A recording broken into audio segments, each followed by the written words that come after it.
Okay, everyone, we have Coach Alexa Garcia with us today, joining us from Miami, which is where I wish I was right now since it's raining and cold here in Milwaukee, but no big deal. But hey, Alexa, please go ahead and introduce yourself a little bit. Tell everyone about maybe your background, your history in the field of strength and conditioning, and how you ended up where you are right now. Yeah, of course. So I started here at Barry University in September of 2021. So it's been about a cool 6 months. I kind of decided to come here for the stability and family environment that Barry exudes just from the outside. And so prior to Barry, I was a minor league strength and conditioning coach for the Baltimore Orioles. And I also worked seasonally for a few years at Cressy Sports Performance in West Palm Beach, working up there with like the MLB and the minor league guys. Then my GA I did at Louisiana Tech under Dr. David Szymanski in Ruston, Louisiana, where I was kind of able to completely dedicate myself and immerse myself in baseball strength and conditioning, whether it was like research or any of the graduate classes I was taking. So that was super cool. And then while I was there for 2 years, I also served as the director of baseball player development. Awesome. And then some internships. So Yeah. I know we're going to touch on the internships because that's why we're here. FAU Strength and Conditioning down in Boca, Nova Southeastern Strength and Conditioning in Davie, Florida, Mississippi State under Stephanie Mock. And I also did an internship for the Collegiate Baseball League of the Palm Beaches. Cool. That's awesome. So where are you from originally? I'm from South Florida. So this is kind of like coming back home for me. Yeah. Perfect. And do you have a history in, obviously you have a coaching history in baseball. Do you have a playing history in baseball or softball? No, so that's interesting. I actually played volleyball my whole life. So then I think I got to the point where I just wanted a challenge. I wanted something different. And being from South Florida, I was just like a huge Marlins fan my whole life. And I'm like, why don't I try out baseball?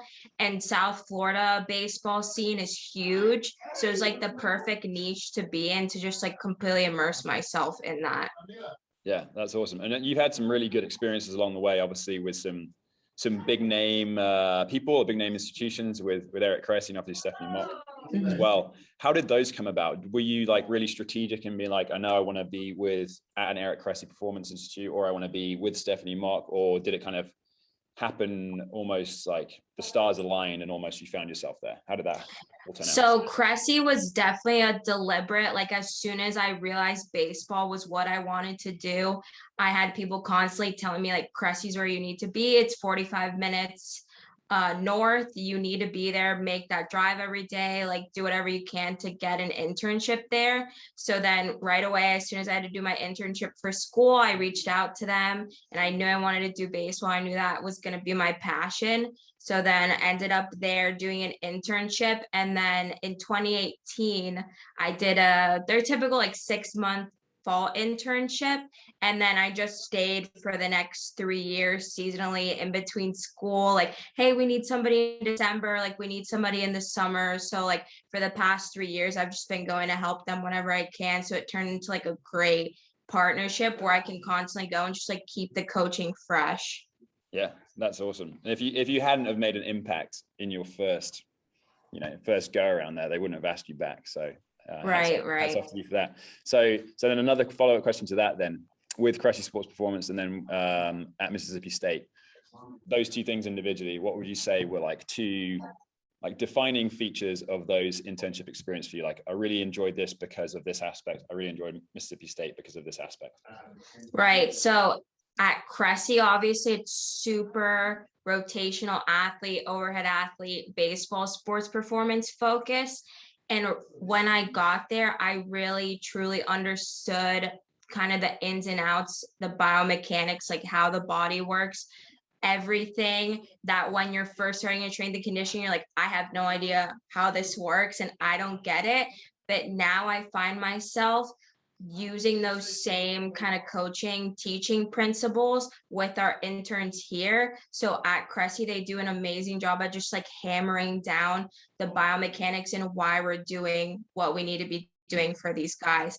It also, because it's a private sector, they go super in depth in detail that they're not able to do. Obviously, when we're here and I have 60 baseball guys, I can't do like the 1 hour private sector assessment with them, but having that experience, being able to do that with the pro guys really helped me when I get like that freshman that truly needs like a more in-depth assessment. Now I know what I need to do with them.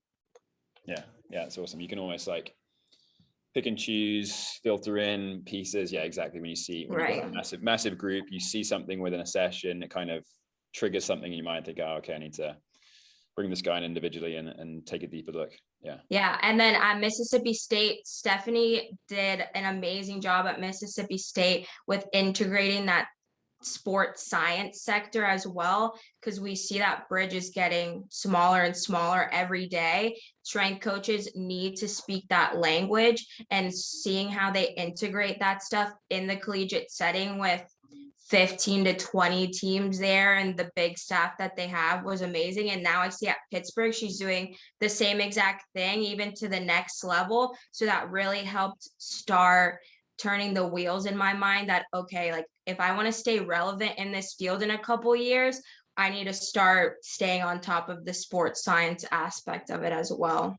Yeah, awesome. Really, really, really good perspective. 100% agree. You don't necessarily need to. I think this is where a lot of young coaches get a bit overwhelmed sometimes, is they think they need to be a strength conditioning coach and a rehab strength conditioning coach and a sports scientist and a data scientist. And it's like, you don't need to have content level expertise in all of those areas, but just like you said, you need to have some kind of equity in those areas of understanding, but at least, like you said, being able to like talk the language so that you can dive into better conversations, ask better questions, stuff like that. Exactly. And I saw it in the pro sector as well. When I was with the Orioles, our sports science was accumulating all this data. We had so many pieces of tech. Something new was coming to us every day. Like this company was throwing their jump mats at us. Like Nordboard has this new thing coming out, like catapult systems. And then half of our staff didn't even understand what these numbers were. So then that's when the age kind of starts to show. Like the older coaches are like, I don't care what any of this means as long as they produce on the field. But it's really those up and coming coaches that are like, okay, this is a game changer in some ways. So we need to be able to at least understand a little bit so we can implement it in what we do. And sports science isn't just gathering all this data for nothing. Absolutely. No, I love it. I love to hear about those experiences. That's awesome. So then specifically bring it back home to Barry in terms of the intern coaches that you have with you guys in your staff.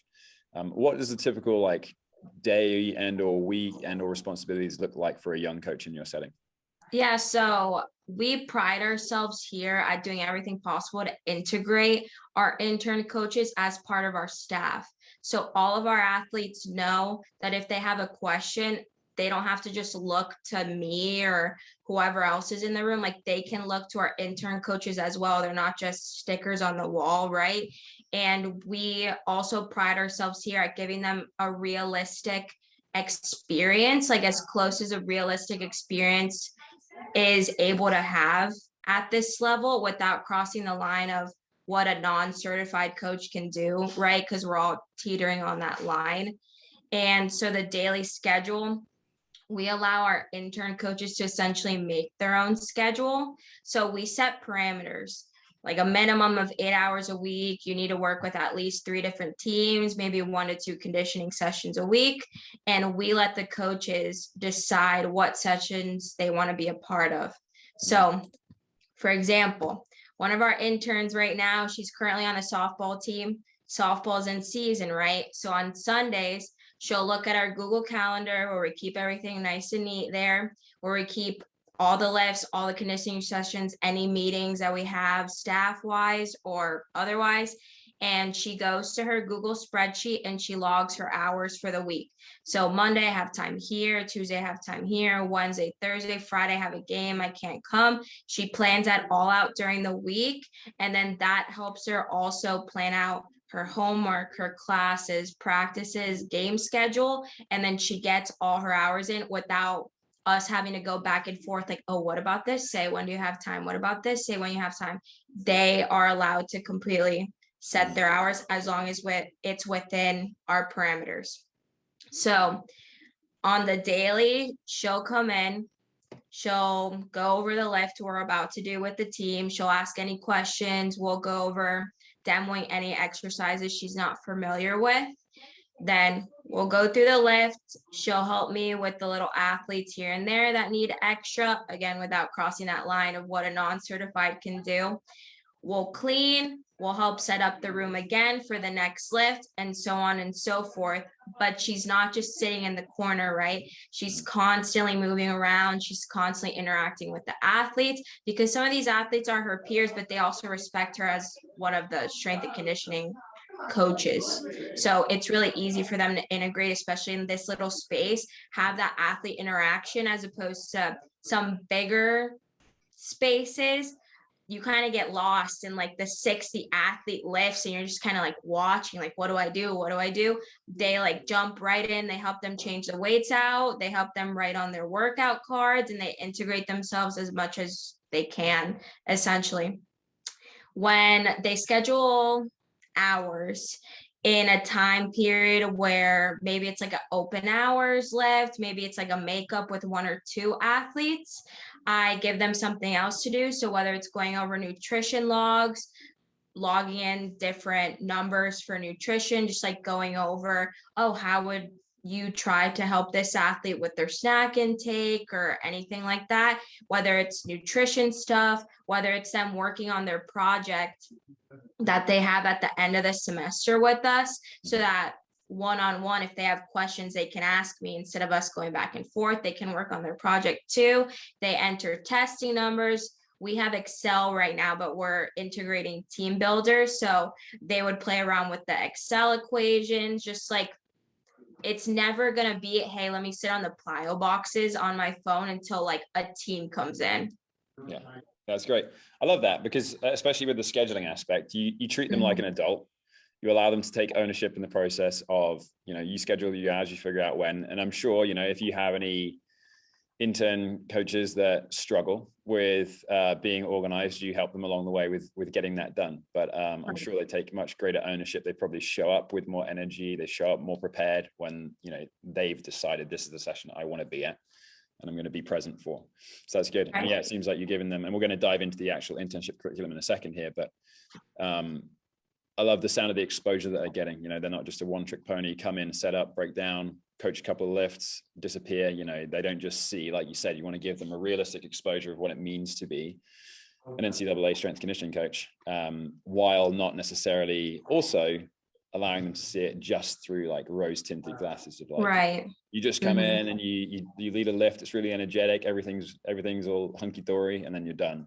But you kind of see, what goes into the planning, the prep, the numbers, the detail, everything like that. Oh yeah, like they come and sit in our staff meetings, like watch us tackle dealing with administration or kind of the other nitty-gritty things, not just straight periodization and conditioning topics. Like, we take them through everything, and I make it very adamant. We'll get into this when we talk about the curriculum, but I'm very adamant about like the experiences I've been through and how like collegiate differs from private sector, how it differs from the pro sector, other things you're going to encounter in this profession. I also teach them kind of how to deal with people, not just with athletes, because sometimes they'll see an athlete come in, needs to talk to somebody, and they see like, oh, it's not just let me get them stronger. It's how to deal with the individuals as well. Yeah, you just reminded me of a quote. I think it's more so in parenting, but it goes something along the lines of like, you shouldn't prepare the path for the kid, but you should prepare the kid for the path. So like, don't like necessarily like lay out everything and spoon feed them for instance, along the way. And I say that to our intern coaches and having spoken with other internship coordinators as well. Like, the first time that a developing professional experiences some kind of situation shouldn't necessarily be the first time they have a full-time role. Like, they should have at least had some exposure so that when they do get hit in the face with, oh, coach has changed lift time, you now only have 20 minutes to do what you're supposed to do in an hour. What are you going to do? Like, they should have at least had some of those experiences before, saying like, I've been here before, I know how to handle this. And 100%. That's what you're outlining our athletes go through here. Because we're at a D2, it isn't a huge academic side. So they'll probably have maybe 1 or 2 sections of a class offered, as opposed to an SEC school where that same class is offered 6 times throughout the day and athletes have their pick and choosing. So we really have to be strategic with when we lift our teams here, because we can't plan around, oh, you guys can just not have anything at 12 when the majority of kids need to take classes at 12. So and sometimes we're lifting 20 minutes after practice, 30 minutes in the morning. We're taking half now, half later. So they definitely have to deal with on the fly. And I don't think they realize it now, but to their advantage, it'll help them down the road. Yeah, absolutely. Couldn't agree more. All right, let's dive into the details. The internship curriculum and developing the coaches. Obviously, everyone who's watching this video, certainly if you're watching it on the Connect page, you can see the details below this video. So we don't necessarily have to go into every single one, but maybe just touch on a couple of those, Coach, as to like which ones you think, you know, you do a really good job of, or you think adds true value to a young coach who could see themselves in your setting. Yeah, so we go over the basic internship topics, right? Like periodization, introduction to conditioning, all that jazz to help them prepare for the CSCS. But we've also sprinkled in, like I mentioned, things like how to be a professional in this industry. What should your resume look like? What should a cover letter look like? How you tackle some of those questions we get in interviews. And also, what does it look like in different sectors of this realm, right? What does it look like to be a rehab strength and conditioning coach, as opposed to here, you've just seen us at a D2? How is this compared to the pro sector? How does this compare to a bigger school like Florida State, or maybe even like a smaller school like a JUCO where they have one rack and one coach? So I really try to help and outline all of that for them so that they know that they have options when they come out of this internship. It's not just a cut and dry. Either you go to a D2 or you go to a small mid-major school. You do the same thing we do here and you're set for life. It's more like explore the different realms, because if you find your passion in rehab strength and conditioning, this can only help you. Mm-hmm. So we go over things like that. Although we don't have much technology here, we have those like simple little pieces. I've had a lot of experience, especially with the Orioles, with all the different technologies that are available nowadays. Our other 2 coaches have had experience with the technologies, and we teach them about those technologies. So at the bare minimum, if let's say one of them wants to go into pro ball, at the bare minimum, if the Brewers ask you how you would use the Nord board with them, they know how to answer that question without necessarily having had experience with the piece of technology. Yeah. So yeah, just like opening that door, you know.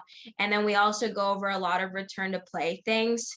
So here we have a ton of athletes, a couple athletic trainers, and a couple strength coaches. So it's really important to keep that line of communication open with them and integrating everybody in return to play protocols. So then we also teach them about that. And then we teach them how to implement recovery interventions on a couple different levels, because again, if they end up going to private sector or with a pro team where they can work one-on-one with those athletes, how do you integrate those nutrition interventions at the personal level? But then how do I do it with 40 of my guys after practice when they're all dead, but I still need to teach them something so that they understand what everything is.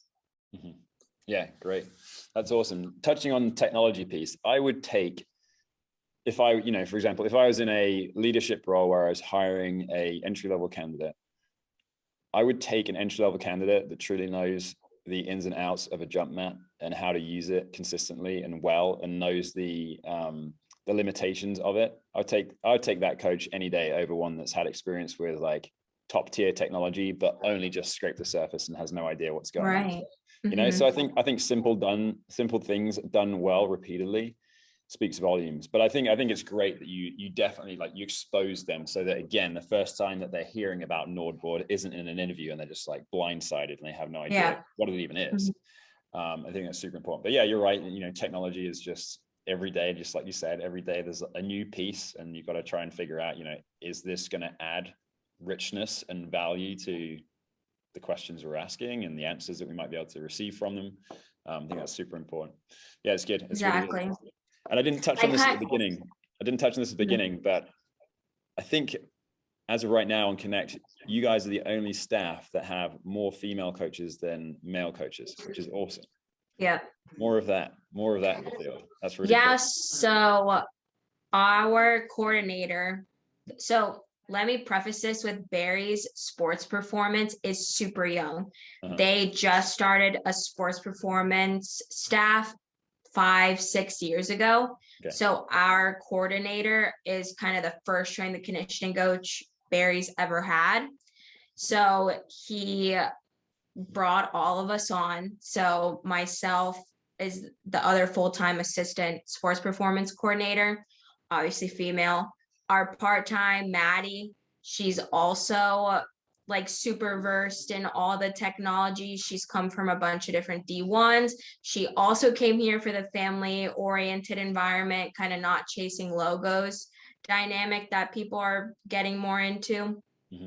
And our GA is a former soccer player from Barry. She's a female as well. So where we pride ourselves on that, but at the same time, we try to remember that like it's not all about male, female. Is that person just a good individual / a good coach for us? So it's awesome because I know we're in that movement where like more females in this realm, but it doesn't help if we can't help them. Right, exactly. And if I'm watching this video as well, knowing how young the department is, that doesn't turn me off in any way, shape, or form. It just more so excites me as to like, okay, I'm learning from a department that is like got a lot of momentum and like impetus to try and like make a mark and improve.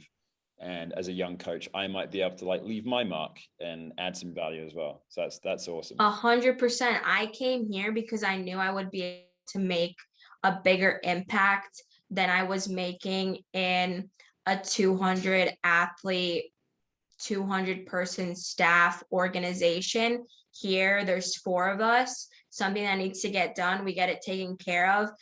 We're probably going to add 5 to 6 more sports in the next coming years. And we're all the foundation for that. And the interns we have now are watching us build this unit and just like we're not stopping from here, right? So it's really good that they're able to say, I helped build this, this program. Yeah. Essentially, like I help them build it because sometimes I have them do things with us too, like figure out how would you deal with administration? How would you deal with these coaches? How are you going to deal with 3 to 4 more teams coming in and they watch us tackle all these problems that they're not necessarily going to have at a mid-major D1 that's had a strength and conditioning staff for years. But then I tell the girls that want to be a softball coach in junior college, right? Now you can also be their strength coach in the 1-rack weight room, and you don't need to worry about if your athletes are fit or not because you have all the tools to deal with coaches, administration, building a staff, and you know the ins and out of a weight room. Yeah, definitely. And I think it applies both kind of up and down, maybe isn't the right word, but it applies going up to those like large Power 5 conference schools down into NAA and JUCO and all that kind of stuff. In that, yeah, if you've worked in a small setting where time is of the essence and scheduling is really a big focus, then when you go to a large institution where you tend to take things for granted because it's all set up and it has been set up for the last 20 plus years. Yeah. Then when they have a weight room renovation and now all athletes need to run through the smaller weight room on campus and everyone's freaking out, you're like, I've seen this before. This is easy. Exactly. this is how we're going to do it. Yeah. No, that's great. Okay. So then with intern coaches that you've had, obviously you've only been there for a reasonably short period of time at this point, but you've probably spoken with the staff members as well.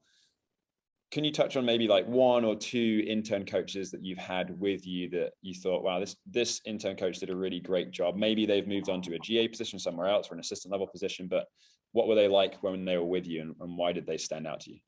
So because this staff is so new, most of our interns, if it's the right timing, end up being a GA with us. So that's notable in itself. They're again touching, like, they're helping build a staff, and they're one of the first GAs at our program.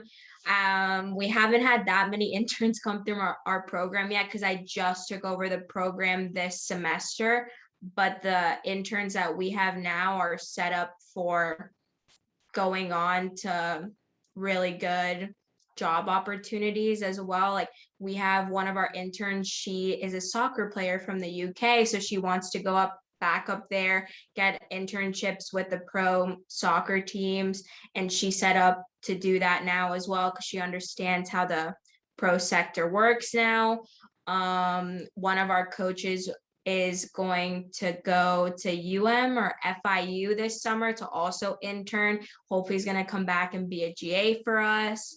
And our other intern is pending. So we'll see. But I'll be honest, we haven't had many notable alumni come through, because so far this program has only been looked at as a place to, come get hours down the hall, right? But we're, even with this interview, we're transforming the program to set people that come through up for more successful things, not just somewhere to get hours. Yeah. No, I'm super excited for you guys, and like, hats off to you. You got three intern coaches coming through, and you already set up 2 of them, with potential next opportunities, which not a lot of internship programs can boast that kind of conversion rate, if you want to call it that. So that's good. So then, with new incoming interns that you're hoping to attract to come and develop with you guys at Barry, what kind of, and this tends to be a bit of a poor question, to be honest, but I'm going to ask it anyway. What kinds of characteristics are you looking for, and or are there any skill sets that you would love to see an intern coach bring, whether that's in the realm of social media or understanding sports science and technology? Right. So we're hungry to teach here. I'm hungry to teach people about the experiences that I've been through. You look at my resume, and if you're superficial and chasing logos, you see, why did you leave the Baltimore Orioles to come to a D2 in Miami Shores, not even Miami Beach, right? Miami Shores. And I am hungry to teach people about what it looks like to have that work-life balance and still be happy and a successful strength coach and the best individual they can be. So we're hungry for people who want to learn, who want to see a realistic strength and conditioning, work environment, not just the typical come clean for free and we'll give you hours and say you're a great intern to your internship coordinators at school, right? We want somebody who wants this as their career path, or at least like a base to their career path, so that they constantly want to learn, they constantly want to improve any ideologies they may have learned at school or other internships, apply them here and grow from there, not just come in like, I already know how to do all this, so I don't need to do a true internship. I just need to clean and get hours. We want individuals who strive to want more responsibility in our program, so that we can give them the tasks that I wouldn't give the next intern to walk through the door. Like, I want to be able to say that intern, anybody calls me up, yes, they're perfect for the job, not just like, they know how to like shine a barbell, right? So I want people that want that experience and that truly want to use this to get to the next level, not just use it for the here right now school credit. Yeah, long-term focus, absolutely. And yes, it's so easy when you have a young coach who's really, really dedicated and they're just self-motivated and driven, to speak highly of them when you get that next phone call. And we'll always have those, younger coaches where it's a bit more difficult and you have to sit down and have those more difficult conversations when they ask you, can you be my reference? And you say, well, yes, I can, but realistically, here's the things I'm going to say about you. So if you want to keep me, that's great. Otherwise, you have the remaining 4 weeks of your internship to try and, bolster those blind spots so I can speak of you a bit more highly. But yeah, that's awesome. Well, perfect. This has been great.